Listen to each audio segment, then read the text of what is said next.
أعوذ بالله من الشيطان الرجيم بسم الله الرحمن الرحيم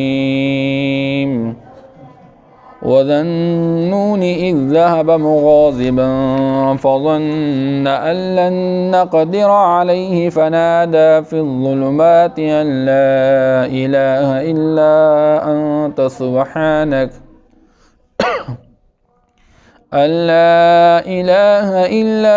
أنت سبحانك إني كنت من الظالمين فاستجبنا له ونجيناه من الغم وكذلك ننجي المؤمنين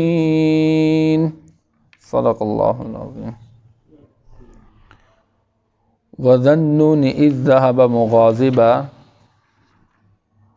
اور مچھلی والے کو ہم نے علم و حکمت سے نوازا. اذ ذہب مغاضبا، جب وہ ناراض ہو کر چلے گئے یا جب وہ غصہ ہو کر چلے گئے. فظن ان لن نقدر علیہ، پس اس نے گمان کیا کہ ہم اس کو تنگی میں نہیں ڈالیں گے.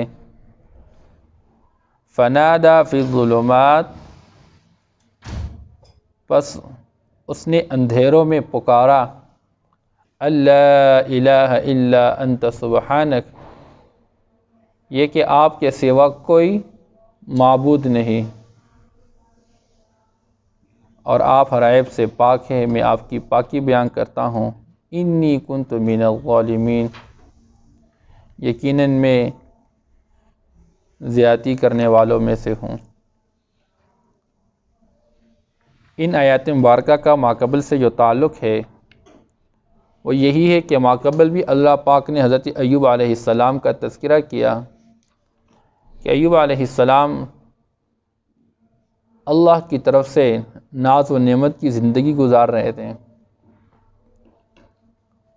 لیکن ان پر اللہ کی طرف سے آزمائش آئی، اور آزمائش میں حد درجے ان کو تکلیف تھی، لیکن پھر بھی اللہ جل شانہ کے فیصلے پہ صبر کرتے رہے.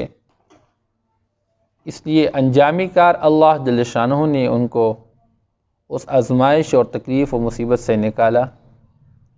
اللہ نے ان کو نجات نصیب فرما دی. تو ایسے ہی حضرت یونس علیہ السلام کے حوالے سے یہاں پر تذکرہ کیا جا رہا ہے کہ وہ بھی آزمائش میں ڈالے گئے، انہوں نے اللہ کی طرف رجوع کی تو اللہ پاک نے ان کو آزمائش سے نکالا. تو اے میرے پیغمبر، اگر آپ کو کوئی آزمائش آ جائے، آپ کے صحابہ کرام رضی اللہ عنہ پر کوئی اگر آزمائش آ جائے تو اس کی وجہ سے بدظن نہ ہو اور بے ہمت نہ ہو، بلکہ آپ صبر کا مظاہرہ کریں. انجامی کار اللہ جل شانہ آپ کو اس مصیبت سے اور پریشانی سے نکالیں گے، آپ کو نجات عطا فرمائیں گے. اس لیے یہاں پر ذکر کیا جا رہا ہے وذا النون، اور مچھلی والا. حضرت یونس علیہ السلام کو ذنون بھی کہا جاتا ہے، اور قرآن نے اس کو ولا تکن کصاحب الحوت، اور آپ مچھلی والے کی طرح نہ بنیں.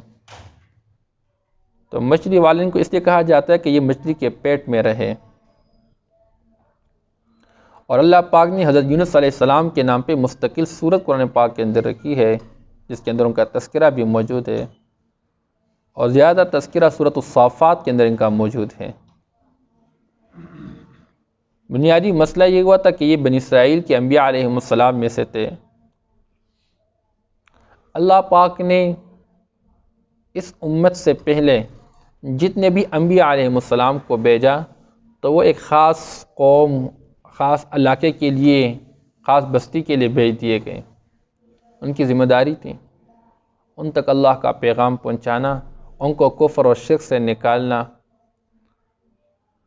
اب حضور پاک صلی اللہ تعالی وسلم کی جو بعثت ہے وہ تا قیامت آنے والے انسانوں کے لیے ہے، اور آپ کے بعد کوئی نبی نہیں آئے گا. تو حضرت یونس علیہ السلام بھی ایک علاقے کے لیے پیغمبر بنا کر بھیجے گئے، اور حضرت یونس علیہ السلام اس علاقے والوں کو کفر اور شرک سے نکالنے کی کوشش کرتے رہے، ان کو اللہ جل شانہ کی توحید کا پیغام سناتے رہیں، اور وہ ظلم و ستم میں مبتلا تھے تو ان کو ظلم سے روکتے رہیں، لیکن وہ لوگ باز نہیں آ رہے تھے۔ تو حضرت یونس علیہ السلام کو ایک دن غصہ آیا اور وہ ناراض ہو گئے لوگوں سے، اور ان کو اللہ جل شانہ کے عذاب کی وعید سنا دی، اور وہاں سے نکل پڑے کہ تم لوگوں پر اللہ جل شانہ کی طرف سے عذاب آنے والا ہے۔ اور حضرت یونس علیہ السلام اپنے گمان کے مطابق کہ چونکہ جب بندہ واقعی نافرمانی میں لگا ہے اور پھر اللہ جل شانہ کے ساتھ غیر اللہ کو شریک ٹھہرا رہا ہے اور اللہ جل شانہ کی وحدانیت کا انکار کر رہا ہے، تو انجام کاروں کا یہی عذاب ہے۔ تو یونس علیہ السلام اپنے گمان کے مطابق کہ اب ان پر اللہ کی طرف سے عذاب آنے والا ہے، تو وہ وہاں سے ناراض ہو کے ان لوگوں سے نکل گئے۔ ابھی اللہ جل شانہ کی طرف سے فیصلہ نہیں ہوا، اس لیے حضرت یونس علیہ السلام جب نکل پڑے تو راستے میں چلتے چلتے ایک جگہ دریا سے گزرنا پڑا۔ اب پانی میں سے کشتی چل رہی ہے، اس کشتی میں سوار ہونا پڑا۔ اب دیکھا تو کشتی میں سوار ہو کے جب چلنے لگے، اب پانی کے اندر موجیں آنے لگی اور ساری کشتی والے پریشان ہو گئے۔ تو جو صاحب تھا کشتی والا، اس نے کہا بھائی ہماری اس کشتی کے اندر کوئی ایک شخص ایسا ہے جو اپنے آقا سے اس کی اجازت کے بغیر آیا ہوا ہے۔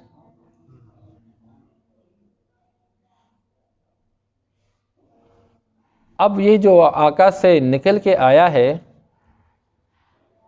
تو اس شخص کو چاہیے کہ وہ اس کشتی سے پانی میں چھلانگ لگا دے، تو ہم سارے محفوظ ہو جائیں گے، ورنہ سارے غرق ہو جائیں گے۔ یونس علیہ السلام سمجھ گئے کہ مجھے اپنی ذات کے اعتبار سے یوں محسوس ہو رہا ہے کہ میں اللہ جل شانہ کی طرف سے ابھی کوئی بات نہیں پہنچی، اور میں نے تو لوگوں کو بات بتا بھی دی، اور ٹھیک تھی بات، کوئی غلط بات نہیں تھی، لیکن اللہ جل شانہ اس کو پسند نہ کر سکے۔ بعض اوقات لوگ جو جتنے قریب ہوتے ہیں تو ان کے کام ٹھیک ہوتے ہیں، لیکن ایک ادنا درجے کا ہوتا ہے، دوسرا اعلیٰ درجے کا ہوتا ہے، تو وہ ادنا درجے بھی بعض اوقات پسند نہیں ہوتا، بلکہ اعلیٰ درجے کو لینا چاہیے۔ تو انبیاء علیہ السلام تو بذات اللہ جل شانہ کی نافرمانی سے، خطا سے معصوم ہے۔ تو اب یہاں پہ یونس علیہ السلام کہنے لگے کہ جی وہ بندہ میں ہی ہوں، لیکن ان کا نورانی چہرہ دیکھ کر لوگ کہنے لگے کہ کیسے آپ ہو سکتے ہیں، آپ تو اتنے نورانی بندہ نظر آ رہے ہیں، آپ یہ کام کیسے کر چکے ہیں؟ نافرمانی دوسری مرتبہ، تیسری مرتبہ، انہوں نے کہا چلو جی ٹھیک ہے، قرآن دازی کر لیں گے۔ قرآن کے اندر آتا ہے فَسَاهَمَ فَكَانَ مِنَ الْمُدْحَضِينَ، قرآن دازی کر دی تو قرآن ان کے حق میں نکل آیا۔ یار یہ کیسے ہو سکتا ہے؟ دوبارہ انہوں نے قرآن دازی کی، پھر تیسری مرتبہ قرآن دازی کی۔ اب جب تیسری مرتبہ قرآن دازی ہوئی تو پھر انہوں نے کہا نکل آیا۔ اب طے ہوا کہ ہاں خواہ اب یہ چھلانگ لگائیں گے۔ اب یونس علیہ السلام دریا میں چھلانگ لگا رہے ہیں، لیکن اللہ پاک نے مچھلی کو پہلے سے حکم کیا ہوا تھا کہ میرا ایک بندہ آپ کے پیٹ میں آئے گا، لیکن آپ کا پیٹ جو ہے اس کے لیے کوئی آپ کے کھانے کا محل نہیں ہوگا، آپ نے اس کو کھانا نہیں ہے، مٹھانا نہیں ختم، بلکہ اپنے اندر محفوظ رکھنا ہے آپ نے اس کو۔ اب یونس علیہ السلام چھلانگ لگا چکے، ادھر سے مچھلی جو ہے اپنا منہ کھول چکے، حضرت یونس علیہ السلام مچھلی کے پیٹ کے اندر چلے گئے۔ اور آج دنیا کے اندر سائنس نے ثابت کیا کہ اتنی بڑی بڑی مچھلیاں پائی جا رہی ہے سمندروں کے اندر، اس کے اندر انسان رہ بھی سکتا ہے۔ اب یونس علیہ السلام مچھلی کے پیٹ کے اندر رہے، مفسرین کے اقوال مختلف ہیں، 3 پہر رہے، 3 دن رہے، 10 دن رہے، اور 40 دن کا قول بھی آیا ہے۔ لیکن یونس علیہ السلام مچھلی کے پیٹ میں اللہ نے ان کو سمجھ عطا فرمائی تھی، فوراً اپنے رب کو پکارنے لگے، لا الہ الا انت سبحانک انی کنت من الظالمین۔ یہ پکار حضرت یونس علیہ السلام کی تھی۔ تو اللہ فرماتے وَذَنُّونَ اِذْ ذَهَبَ مُغَاضِبًا، اور مچھلی والے جب وہ ناراض ہو کر چلے گئے یا غصہ ہو کے چلے گئے اپنی قوم کو اللہ کے عذاب کی وعید سنا کے، فَظَنَّ أَن لَّن نَّقْدِرَ عَلَيْهِ، تو اس نے گمان کیا کہ گویا ہم اس کو تنگی میں نہیں ڈالیں گے۔ عربی زبان کے حوالے سے یہاں پر یہ لفظ ہے، اس کے مختلف ترجمے کیے جاتے ہیں، لیکن بہترین ترجمہ یہ ہے۔ اس کا ایک ترجمہ یہ ہے کہ گویا کہ ہم وہ گمان کر کے ہم اس پر قدرت نہیں رکھتے ہیں، اور یہ مناسب نہیں ہے کہ پیغمبر کی زبان سے اس طرح کی بات نہیں نکل سکتی کہ اللہ جل شانہ مجھ پہ قادر نہیں ہے۔ اس لیے ایک مرتبہ حضرت امیر معاویہ رضی اللہ تعالیٰ عنہ کے پاس حضرت عبداللہ ابن عباس رضی اللہ تعالیٰ عنہ تشریف لے گئے، اور عبداللہ ابن عباس رضی اللہ تعالیٰ عنہ کو ترجمان القرآن کہا جاتا ہے، بہترین مفسر تھے، اور آپ صلی اللہ علیہ وسلم کی دعا کی برکت تھی۔ تو حضرت امیر معاویہ رضی اللہ تعالیٰ عنہ فرمانے لگے کہ میں رات کو قرآن پاک پڑھ رہا تھا، لیکن قرآن کی موجیں اتنی تیز مجھ پہ آ گئی کہ مجھے تھپیڑے مار مار کے مجھے ڈبو دیا۔ عبداللہ ابن عباس رضی اللہ تعالیٰ نے وضاحت طلب کی کہ آپ کی بات کا مطلب کیا ہے؟ فرمایا کہ میں رات کو یہ جگہ پڑھ رہا تھا، ظاہری مطلب تو یہ بنتا ہے کہ یونس صلی اللہ علیہ وسلم یہ فرما رہے ہیں کہ گویا کہ اللہ اس پر قدرت نہیں رکھتے ہیں، حالانکہ یہ تو پیغمبر کے حق میں یہ بات مناسب نہیں ہے۔ عبداللہ ابن عباس رضی اللہ تعالیٰ عنہ فرماتے ہیں کہ نہیں، یہاں پر اس کا مطلب یہ ہے کہ یونس صلی اللہ علیہ وسلم یہ فرما چکے کہ اس نے یہ گمان کیا گویا کہ اللہ مجھے تنگی میں نہیں ڈالیں گے، کسی آزمائش اور تکلیف و مصیبت میں نہیں ڈالیں گے۔ انہوں نے یہ گمان کیا کہ میرا نکلنا جو ہے یہ مناسب ہے، لہٰذا اور ایسا جب یہیں پر عذاب آ جاتا ہے تو نیک لوگ وہاں سے نکل جاتے ہیں۔ تو پھر امیر معاویہ رضی اللہ تعالیٰ عنہ کو تسلی ہو گئی کہ واقعی یہ بہترین ترجمہ ہے، جس کا مطلب یہ ہے۔ یہاں پہ بعض لوگوں نے اردو ترجمہ کر کے یہاں پر تھوڑے سی غلطی کی ہے، اس لیے قرآن اور حدیث کا وہ مراد لیا جائے جو حضرات صحابہ کرام رضی اللہ عنہ سے منقول ہے۔ فنادیٰ فی الظلمات، تو اس نے پکارا اندھیروں میں،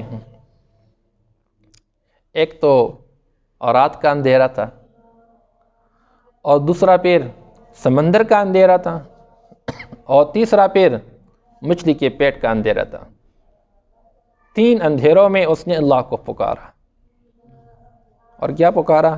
اللہ الہ الا انت سبحانک انی کنت من الظالمین، کہ اللہ آپ کے سوا کوئی معبود برحق نہیں، اور یقیناً میں زیادتی کرنے والا ہوں۔ تو ایک موقع پہ آپ صلی اللہ تعالیٰ علیہ وسلم نے فرمایا کہ یہ جو دعا ہے یہ دعوت المکروب دعوت ذنون، یہ جو بندہ مضطرب ہو جاتا ہے اور پریشانیوں میں مختلف قسم کے آلام اور مصیبت کے اندر مبتلا ہو جاتا ہے اور یہ اللہ کو پکارتا ہے، تو یہ یونس علیہ السلام کا پکارنا ہے۔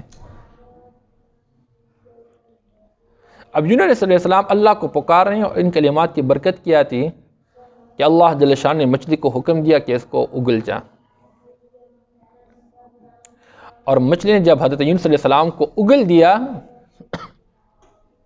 تو یونس علیہ السلام کو ایک ریتلی زمین پر باہر پھینک، اب حضرت یونس علیہ السلام کا جو بدن تھا انتہائی نرم و نازک ہو گیا تھا، نہ سردی کے قابل برداشت کرنے کے قابل، نہ گرمی برداشت کرنے کے قابل۔ سورہ صافات کے اندر ہے، وہاں اللہ پاک فرماتے ہیں، اللہ جل شان نے فرمایا کہ پھر ہم نے اس کے واسطے وہاں پر کدو کا بیل جو ہے وہ نکالا، اور وہیں سے اللہ جل شان نے اس کو پھر نمو عطا فرما دی بدن کے حوالے سے، اور پھر اللہ جل شان نے دوبارہ آگے بھیجا لوگوں کی طرف۔ اس لیے اللہ پاک فرماتے ہیں فاستجبنا لہ، جب اس نے ہمیں اندھیروں میں پکارا تو اللہ جل شانہ تو قوت اور طاقت اور قدرت والے ہے، اور اللہ جل شانہ غیرت والے ہے۔ جو اللہ کا نام لے کر اللہ کو پکارتا ہے اللہ ضرور اس کے پکار کو قبول فرماتے ہیں، شرط ہے کہ بندے کا یقین ہو۔ تو اللہ نے فرمایا کہ ہم نے اس کی پکار پہ لبیک کہا، اس کی دعا کو ہم نے قبول کیا، وَنَجَّيْنَاهُ مِنَ الْغَمِّ، اور ہم نے اس کو غم سے نجات عطا فرما دی۔ وَكَذَلِكَ نُنْجِي الْمُؤْمِنِينَ، اور یہ صرف یونس علیہ السلام کے ساتھ نہیں بلکہ جو ایمان والا ہمیں پکارے گا مصیبت میں، غم میں، پریشانی میں، ہم ہر مومن کو اس مصیبت اور غم اور پریشانی سے نکالیں گے۔ اس لیے علماء نے لکھا ہے کہ بندہ مصیبت کے وقت ان کلمات کے پڑھنے کا اہتمام کرے. جب بندہ زیادہ حالات میں پھنس جائے، جیسے یونس علیہ السلام اندھیروں کے اندر پھنس گیا اور نکلنے کا کوئی راستہ سمجھ میں نہیں آ رہا ہے، تو جیسے اللہ پاک نے یونس علیہ السلام کے لیے راستہ نکالا، ایسے ہی ہر بندے کے اللہ پاک راستہ نکالے، بشرطیہ کہ ایمان والا ہو. بہرحال اس کے پڑھنے کے مختلف طریقے ہیں. کوئی بندہ پڑھ سکتا ہے، صبح شام ورد کرے، ایک تسبیح ورد کر سکتا ہے، کوئی مسئلہ نہیں.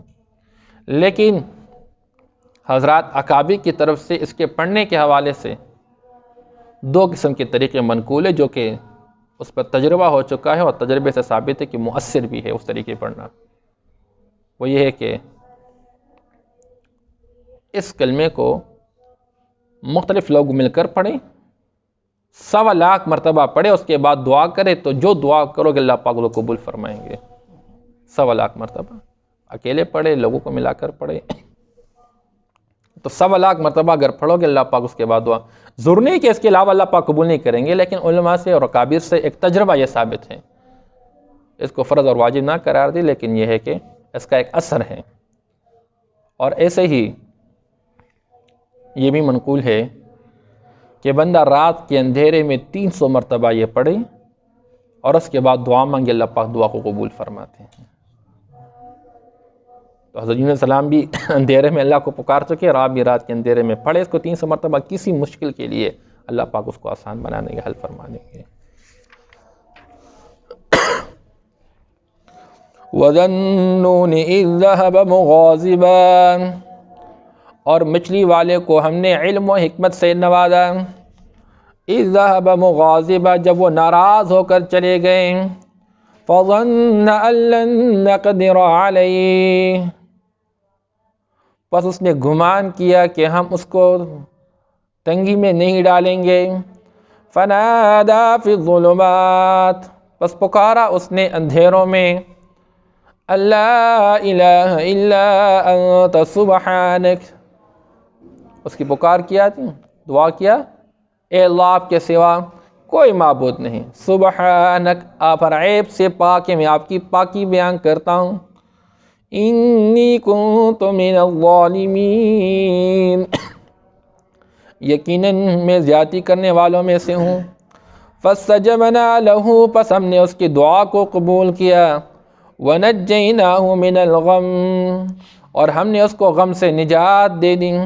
وکذالک ننجی المؤمنین، اور اس طرح ہم ہر ایمان والے کو نجات دیں گے، یا نجات دیتے ہیں. جو بھی اللہ کو پکارے گا مصیبت میں، پریشانی میں، اللہ پاک اس کو نجات عطا فرمائیں گے.